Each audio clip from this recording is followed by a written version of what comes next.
पेण तालुक्यासह रायगड जिल्हा व एकंदरीत संपूर्ण कोकण भागाला दरवर्षी मुसळधार पाऊस व वादळी वाऱ्याचा सामना करावा लागतो। अशा परिस्थितीत ओव्हरहेड वीज तारा तुटून पडण्याच्या आणि विजेचे खांब कोलमडून पडणे, झाडे वीज तारांवर पडून वीज खंडित होणे तसेच उघड्या वीज वाहिन्या नागरिकांच्या जीवाला धोका करीत आहेत। वारंवार वीज पुरवठा खंडित होणे, अपघात घडणे, शॉर्ट सर्किट होणे, यातून होणारी आर्थिक व सामाजिक हानी हे सगळे प्रकार जनतेच्या सहनशक्तीच्या सीमेला गेले आहेत। त्यामुळे यावर योग्य हालचाली व्हाव्या यासाठी शिवसेना ठाकरे गटाच्या शिष्टमंडळाने अधिकाऱ्यांची भेट घेऊन चांगला जाब विचारलाय। यावेळी जीर्ण झालेले पूल बदलून त्या ठिकाणी नवीन पुलाची उभारणी करणे, अस्तित्वात असलेल्या पुलावरील फॅब्रिकेशन दुरुस्ती आजपर्यंत झाली नसून या पुलावर चढून फॅब्रिकेशनची दुरुस्ती करतेवेळी आपल्या महावितरण मधील कर्मचाऱ्यांचे अनेक वेळा अपघात झालेले आहेत। याची पुनरावृत्ती होऊ नये यासाठी फॅब्रिकेशन दुरुस्तीचे काम त्वरित हाती घेण्यात यावे। विद्युत पुरवठा करणाऱ्या तारा या अत्यंत खराब झालेल्या आहेत, त्यामुळे सर्वे करून खराब झालेल्या तारा काढून नवीन तारा टाकाव्यात। पेण तालुक्यामध्ये ज्या ज्या ठिकाणी महावितरणचे कार्यालय आहे त्या ठिकाणी अहोरात्र विद्युत ग्राहकांच्या तक्रारी घेण्यासाठी व तक्रारींचे निवारण करण्यासाठी कायमस्वरूपी कर्मचाऱ्यांची आवश्यकता आहे। महावितरण मार्फत वीज ग्राहकांना मिळणारे नवीन विद्युत कनेक्शन हे कमीत कमी खर्चाने मिळाले पाहिजे। तसेच वीज ग्राहकांचे जळालेले मीटर किंवा बंद पडलेले मीटर हे आपल्या खात्यामार्फत कोणतीही आकारणी न लावता बदलून मिळाले पाहिजेत। आपल्या खात्यामार्फत ग्राहकांना 800 ते 850 रुपये भरून विद्युत मीटर मिळण्याची सुविधा असताना आपले कर्मचारी ग्राहकांना बाहेरून मीटर घेण्याची सक्ती का करतात याची चौकशी होणे गरजेचे आहे, अशी मागणी शिवसेनेच्या कार्यकर्त्यांनी केली आहे। जर येत्या 10 दिवसात याची पूर्तता झाली नाही तर आम्हाला आंदोलनात्मक भूमिका घ्यावी लागेल असे सांगण्यात आले आहे।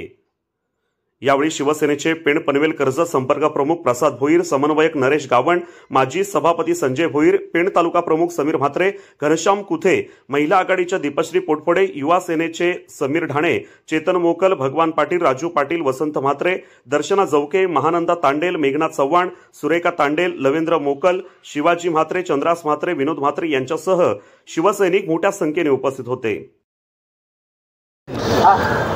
कोकणामध्ये पावसाळ्यामध्ये मुसळधार पाऊस व वादळी वाऱ्यांमुळे नेहमीच वीज तारा तुटून पडणं, झाडं पडणं किंवा लाईटचे जे पोल आहेत ते उखडून पडणं याच्यामुळे नेहमीच वीज खंडित होत असतं आणि त्याचा फार मोठा तोटा आणि त्याचा त्रास हा सर्वसामान्य नागरिकांना, लहान मुलांना, वरिष्ठ नागरिकांना नेहमीच होत असतो। आणि आता मे महिन्यात अगदी वळवाचा पाऊस चालू असताना देखील पेण तालुक्यामध्ये व संबंध रायगड जिल्ह्यामध्येच विजेचा खेळखंडोबा चालू आहे। आत्ताच 4-4 दिवस काही ठिकाणी लाईट नाही आहे। या सगळ्याची दखल घेऊन सर्वसामान्यांमध्ये जो प्रक्षोभ आहे, सर्वसामान्यांमध्ये या वीज वितरण विभागाबद्दल जी नाराजी आहे ती प्रकट करण्यासाठी आज शिवसेना उद्धव बाळासाहेब ठाकरे पक्षाच्या वतीने आम्ही सर्व पदाधिकारी इथे जमलो होतो। आम्ही आज इथे अधीक्षक अभियंता यांना भेटून सर्वसामान्यांचे जे प्रश्न आहेत ते त्यांच्या कानावर घातले आणि त्यासाठी लवकरात लवकर उपाययोजना करण्यात यावी अशी आम्ही त्यांना समज देऊन विनंती देखील केलेली आहे। विशेषतः विधिमंडळामध्ये मुख्यमंत्री, उपमुख्यमंत्री अगदी ठोसाने सांगतात की कोकणामध्ये आपत्ती निवारण सौम्यीकरण योजनेअंतर्गत सर्वत्र भूमिगत वीज तारा टाकण्याचं काम जोरात चालू आहे आणि विशेषतः पालघर सारख्या कोकणाचं उत्तर टोक असलेल्या ठिकाणी अशी कामं देखील चालू आहेत, परंतु आपल्या ठिकाणी मात्र याचं कोणाला सोयीसुद्धा नाही आहे, कुठल्याही लोकप्रतिनिधींना याचं काही देणं घेणं नाही आहे। त्या निमित्ताने निधी आणण्याचा कोणी प्रयत्न केलेला नाही आहे, त्याचे जे टेंडर प्रोसेसिंग आहे ते एस्केलेट करण्याचा कोणी प्रयत्न केलेला नाही आहे। या सगळ्या गोष्टी कारण शेवटी याला एकच उपाय आहे, लॉंग टर्म जर आपल्याला याच्यावर सोल्युशन काढायचं असेल तर संपूर्ण मुख्य वीज तारा ज्या आहेत त्या भूमिगत करणं कोकणासाठी अत्यंत गरजेचं आहे आणि त्यासाठी म्हणून आम्ही पाठपुरावा करायचं इथे इथले जे अधीक्षक अभियंता आहेत यांना विनंती केलेली आहे की सरकारकडे जाऊन तुम्ही जास्तीत जास्त लवकर याचा निधी कसा येईल आणि त्याची टेंडर प्रोसेस चालू होऊन त्या वीज तारा भूमिगत करण्याची प्रक्रिया कशी चालू होईल या दृष्टीने प्रयत्न करण्याचं त्यांनी आम्हाला आश्वासन दिलंय।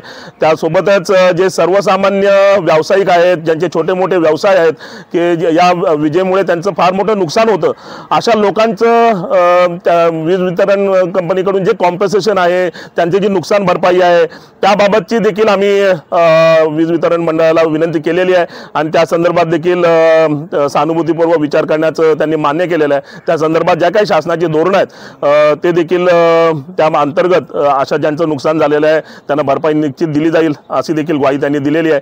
तसेच सर्वसामान्य विविध विभागांमध्ये सर्वसामान्य जनतेच्या ज्या काही छोट्या मोठ्या मागण्या होत्या, पोल दुरुस्ती करण्याच्या, तारा बदलण्याच्या किंवा काही घरांवर पोल पडायला आलेले आहेत, काही ठिकाणी वीज वाहिन्या किंवा काही ठिकाणी मीटरचे प्रश्न आहेत, काही ठिकाणी स्मार्ट मीटरची सक्ती केली जाते, याबाबत देखील त्यांना जाब विचारण्यात आला आणि त्यांनी देखील स्पष्टपणे सांगितलं की शासनाचं धोरण आहे स्मार्ट मीटरची सक्ती कोणावरही केली जाणार नाही आणि त्यांच्या या शब्दावर यापुढे जर त्यांचा कोणताही कर्मचारी किंवा त्यांचे जे काही त्यांनी जे पोचलेले जे ठेकेदार आहेत ते असे जर सर्वसामान्यांना त्रास देण्यासाठी आणि जर तशी जर सक्ती करत असतील तर मात्र मग पुढच्या अजून 10 दिवसामध्ये आम्ही पुन्हा यांना जाब विचारायला येणार आहे आणि मग त्यावेळी शिवसेना स्टाईल काय असते हे याचं प्रत्यंतर या विभागाला नक्कीच येईल। आज याची आम्ही त्यांना इशारा देऊन आम्ही या ठिकाणून निघून चाललेलो आहोत। अशाच ताज्या अपडेट्स मिळवण्यासाठी आपल्या रंग मराठी न्यूज चॅनेलला सबस्क्राईब करा आणि बाजूच्या बेल आयकॉनवरती क्लिक करा। धन्यवाद।